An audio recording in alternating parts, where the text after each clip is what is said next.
Hello అండి, నమస్తే. నేను సూర్యకుమారిని. ఎలా ఉన్నారంతా? బాగున్నారా? దేవుని దయ వల్ల మేమంతా బాగున్నామండి. మీరు కూడా బాగున్నారని నమ్మి దేవుని స్తుతిస్తున్నాము. ఈరోజు వీడియో నేను చేసేది కొంచెం గార్డెన్లోని చూసారా ఎలాగా నేను రౌండ్ షేప్ చేసి తర్వాత ఆ కిందండి ఒక పూల తీగని పెట్టాను. అది చక్కగా పెరిగింది. అది చూపిస్తూ బత్తాయి చెట్టుని నేను ఈరోజు బత్తాయికాయలు కొద్దామని చెప్పి వచ్చానండి. కానీ చూస్తే మాత్రం కాయలన్నీ తయారైపోయినట్టు అనిపించింది. చూడండి, మీరే చూడండి. ఇంకా కాస్త ఇంకో 10 డేస్, అట్లీస్ట్ ఇంకొక 15 డేస్ ఉంటే బెటర్ ఏమో అనిపించింది. ఇంకా చాలా మట్టికి తయారవ్వాలనిపించిందండి.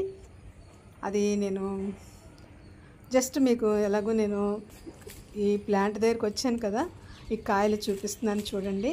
ఈ ప్లాంట్ని నేను ఇంచుమించు 4.5 years అయి ఉండొచ్చండి. అదే కింద ఒక ప్లాస్టిక్ టబ్లో పెట్టాను. ఆ టబ్ నుంచి ఈ మొక్క ఇలా పెరుగుతూ చక్కగా కాయలు కాస్తూ ఉంది. ఈ ప్లాంట్ అండి నేను జస్ట్ చిన్న మొక్క తీసుకొచ్చి పెట్టాను. అది చక్కగా ఇలాగా పెరిగి సంవత్సరానికి నాకు 2 సార్లు ఈ బత్తాకాయలు కాస్తూ ఉంటాయి.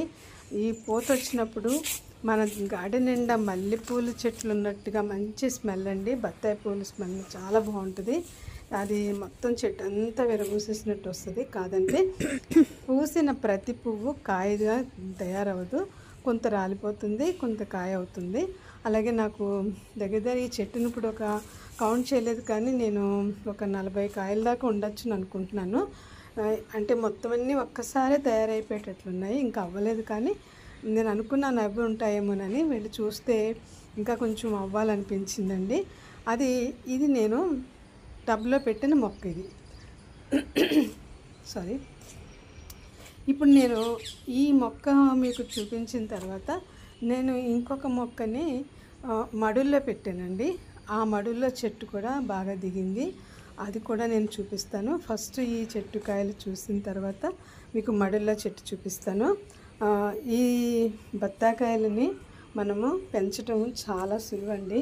నేను అనుకున్న దాన్ని పెద్ద మనకి తోటల్లోని కానీ ఇవి ఎక్కడ మనం పెంచుకోలేము అనుకునేదాన్ని. కానీ మనము మన టెర్రస్ గార్డెన్లోని చక్కగా పెంచవచ్చండి. చిన్న చిన్న ప్లాంట్స్ తీసుకొచ్చి మనము కొంచెం ఇలాగా టబ్స్, మనం వెడల్పుగా ఉన్న టబ్స్ని తీసుకొచ్చి దాంట్లోని మట్టి, మరి ఫ్రూట్స్కి, ఈ పండ్ల మొక్కలకి మట్టి మాత్రము ఎక్కువగా ఉండాలండి. ఇంచుమించుగా ఒక 75% మట్టి ఉండాలి. మిగతా 25% మనము ఎరువు వేయాలి. ఎందుకంటే మొక్క గట్టిగా ఉండాలి, అంటే స్ట్రాంగ్గా ఉండాలి. మట్టి ఉంటేనే కదా స్ట్రాంగ్గా ఉంటుంది. మట్టి స్ట్రాంగ్గా ఉంటేనే మొక్క బలంగా నిలబడుతుందండి. బత్తాయి చెట్టు అయినా, ఇప్పుడు ఇలాంటి పళ్ళ చెట్లు ఏదైనా సరే పండ్లు కాసినప్పుడు చెట్టు వాలుతూ ఉంటుంది. దానిని బట్టి మట్టి గొల్లగా ఉన్నా కూడా మొక్క ఉండదు, పడిపోద్ది, చెట్టు వాలిపోద్ది అనమాట. అందుకని పండ్ల మొక్కలకి మట్టి మాత్రము 75% మట్టిని, నేను 25% మన మాగిన పశువుల ఎరువు నేను ఇస్తూ ఉంటాను. ఇదిగోండి, ఇదిగో చూసారా, ఈ అది ఒక డబ్బానండి. ఆ డబ్బాని కోసి నేను 2 పార్ట్ల కింద చేసి ఇందులో నేను ఈ మొక్క పెట్టాను అనమాట. ఇది చూసారా, నేను ఎలా కొమ్మలు రెమ్మలు ఎలా వచ్చిందని, ఎంత స్ట్రాంగ్గా పెరుగుతూ వచ్చిందో. ఇది కాయలతో వచ్చిన మొక్కని మీకు ఇలా చూపిస్తున్నాను. ఇప్పుడు నేను మరలా ఇంకో మొక్క మీకు చూపిస్తున్నాను చూడండి. అది ఏంటంటే, అది నేను మడుల్లో పెట్టిన మొక్క. మడుల్లో పెట్టిన మొక్కను కూడా బత్తాకాయలు దాన్ని కూడా కాసినాయండి. ఇది నేను చూపించే చెట్టు మడుల్లో చెట్టు. ఇది చూసారా, ఈ బత్తాయి చెట్టు స్పెషల్ ఏంటంటే, ఈ చెట్టు, ఈ పండు యొక్క స్కిన్ పల్చగా ఉంటుందండి. టేస్ట్గా కూడా ఉంటుంది కాయ. ఇది చాలా మంచి కాయని చెప్పచ్చు. తొక్క పలచగా ఉన్నప్పుడు మనకి కాయ చక్కగా చాలా టేస్ట్గా కూడా అనిపిస్తుంది, చాలా బాగుంటుంది. నేను ముందు మీకు చూపించిన మొక్క నేను ఫస్ట్ ఎప్పుడో తెచ్చిపెట్టాను. తర్వాత ఇంకొక బత్తాయి మొక్క తీసుకొచ్చి మడుల్లో పెట్టాను. ఇది మడుల్లో చెట్టు అండి. చాలా చక్కగా చాలా బాగా కాసింది. ఇది కూడా నేను మడుల్లో పెట్టింది మీకు చూపిస్తున్నాను చూడండి. ఇదిగో చూసారు, ఇదిగో మడుల్లో పెట్టింది మొక్క. ఇది కూడా ఇంచుమించు అది 4.5 years అయితే ఇది 4 years అయి ఉంటుందండి. ఇది కూడా చాలా బాగా కాసిన కాయలు. నేను అనుకున్నాను ఈరోజు బత్తాయికాయలు కోసేద్దాము అని వచ్చాను, కానీ ఇంకా కొంచెం తయారవ్వాలి అనిపించి నేను ఉంచేసానండి. చూసారా కాయలు ఎలా ఉన్నాయని, బత్తాయికాయలు. ఇప్పుడు నేను ఇంకా హార్వెస్ట్ చేయడానికి ఏంటంటే కొన్ని వంకాయలు ఉన్నాయి, ఒక మరి డ్రాగన్ ఫ్రూట్ తయారైంది ఒకటి ఉంది. అవి కోసేసి నేను అవి హార్వెస్ట్ చేసేసి మీకు జస్ట్ ఈ మొక్క ఎలా చూపిస్తున్నానండి. ఇప్పుడు ఇందులో నేను ఇక్కడ వంగ చెట్లు పెట్టానండి. ఈ వంగ మొక్కలు కూడా నాకు అక్కడక్కడ కిచెన్ వేస్ట్ వేస్తే వచ్చిన మొక్కలను తీసి ఈ కుండీల్లో పాతేసాను. అవి ఇప్పుడు కాయలు కాసినాయి. అవి నేను ఇప్పుడు హార్వెస్ట్ చేస్తూ మీకు చూపిస్తున్నానండి.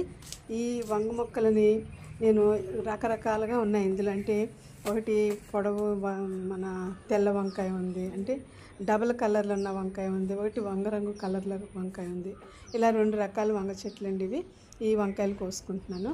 ఇప్పుడు కిచెన్ వేస్ట్ యొక్క బెనిఫిట్ ఏంటంటే ప్రత్యేకంగా మనము ఈ మన విత్తనాల కోసము వంగ మొక్కల విత్తనాలకి, టమాటా విత్తనాలకి పెట్టనక్కర్లేకుండా కిచెన్ వేస్ట్ వేయడం వల్ల ఇప్పుడు మనము ప్లాంట్స్ కోసం నేను కిచెన్ వేస్ట్, డ్రై లీవ్స్, మాగిన పశువుల ఎరువు కలిపి పెడతాను మొక్కలు అని చెప్పి మీకు చెప్తూ ఉంటాను కదా. కిచెన్ వేస్ట్ నుంచి తీసుకొచ్చిన మట్టి అంటే ఇప్పుడు మనము ఏది బయట పడేయకుండా ఆ కిచెన్ వేస్ట్ని మనము మట్టి తయారు చేస్తాం కదండి. ఆ మట్టిలోనే మొక్కలు వస్తాయి అన్నమాట. అంటే కిచెన్ వేస్ట్లో ఉన్న తుక్కులు, అంటే మనం వంకాయలు పుచ్చిపోయినాయని కోసి పక్కన పడేస్తాం, కుళ్ళిపోయినాయని పడేస్తాం. అలాగా అందులో ఉన్నటువంటి ఆ వేస్ట్లో నుంచి మనము మట్టి తయారు చేసాము కదా, ఆ మట్టిలోనే ఆ విత్తనాలు ఎక్కడో ఉంటాయండి. ఏవో ఒకటి 2-3 మొక్కలు కూడా వస్తూ ఉంటాయి అన్నమాట. అలాగే నేను ఆ మొక్కలు తీసుకొచ్చి నేను ఇప్పుడు జస్ట్ ఏదైనా ఒక ప్లాంట్ పెట్టినప్పుడు ఆ మట్టిలోనే పక్కన సైడ్ నుంచి నాకు వంగ మొక్కలు రావడం మొదలైనవి. ఒక్కొక్క చోట టమాటా మొక్కలు వస్తుంటాయి, ఒక్కొక్క చోట పచ్చిమిరపకాయ మొక్కలు వస్తుంటాయి. అలా వచ్చిన వాటిని నేను తీసుకొచ్చి వేరే ప్లాంట్స్లోని మట్టిలో పెడుతూ ఉంటాను. అలా మనం వేరే మట్టిలో మనము ప్లాంట్ని పాతేసినప్పుడు అది చక్కగా పెరిగి ఇలా కాపుకొస్తున్నాయి. స్పెషల్గా విత్తనాలు కొనుక్కుని పెట్టుకోవాలంటే పెట్టుకోవచ్చు, నాకు అవసరం లేదు. వేరే విత్తనాలు కొనాల్సిన అవసరం లేకుండా ఇలాగ కిచెన్ వేస్ట్ ద్వారా మనము మట్టి తయారు చేసుకున్న ఆ మట్టిలో నుంచి వచ్చిన మొక్కలు అనమాట అండి. నేను ఇప్పుడు హార్వెస్ట్ చేసిన వంకాయలు. ఇది చూసారా, ఈ డ్రాగన్ ఫ్రూట్. ఇక్కడ ఈ డ్రాగన్ ఫ్రూట్స్ ఒక 4-5 ఉన్నాయి, కానీ ఇంకా తయారవ్వలేదండి. ఈ ఒక్క పండు తయారైంది. చాలా తీగా ఉంటుందండి డ్రాగన్ ఫ్రూట్స్. బయట నాకు మొన్న మా ఫ్రెండ్ ఇచ్చింది ఒక కాయ కొని, అంటే తను నాకేదో ఇవ్వాలని సరదాగా కొన్నది. నేనైతే ఎందుకు కొన్నామని కూడా తర్వాత ఆమెతో అన్నాను. అస్సలు టేస్ట్ లేదండి. మనము ఈ ఆర్గానిక్ వేలో పెంచుతున్నాం కాబట్టి ఆ స్వీట్నెస్ అనేది ఉంటుందండి. వాళ్ళు మరి ఎరువులేసి బయట మందులేసి పెంచుతారు కాబట్టి అవి టేస్ట్ లేవు. ఏమాత్రం మీకు వీలున్నా చక్కగా గార్డెన్ పెంచుకోవడానికి ట్రై చేయండి.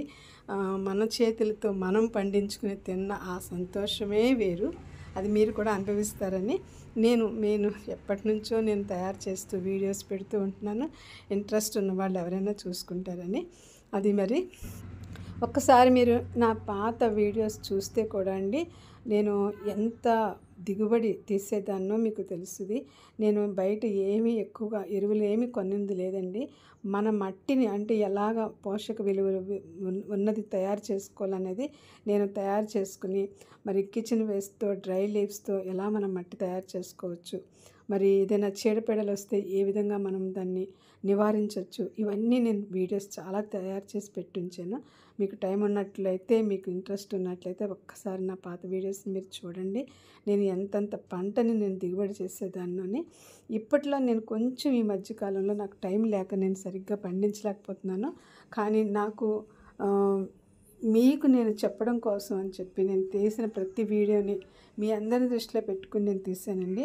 అందులో ఎలాంటి పంటను పండించవచ్చు, ఏ విధంగా పండించవచ్చు అనేది నేను వీడియోస్ చేశాను. ఖర్చు లేకుండా మన ఇంటిలోని మన కిచెన్లో వచ్చిన వాటితోటే మనం తిరిగి మరలా రీసైకిల్ చేసి మట్టి చేసి మనం చాలా చక్కగా మనం పంటలు పండించవచ్చు. అది చిన్న పాట్ అయినా సరే పోషక విలువలతో కూడిన మట్టి ఉంటుంది కాబట్టి మంచి పంటను మనం పండించవచ్చండి. దేవుడిచ్చిన ఈ పంటను దీవించమని ప్రార్థిస్తున్నాను. దయగల తండ్రి, పరిశుద్ధుడైన దేవా, మీరు ఇచ్చినటువంటి ఈ పంటను బట్టి మీకు మీకు స్తుతులు ప్రభా. దేవా, నా గార్డెన్ ఇంకను మీరు దీవించండి.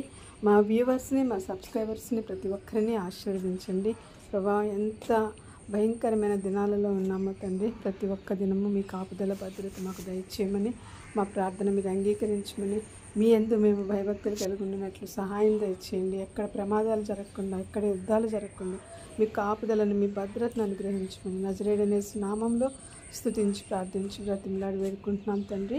ఆమేన్.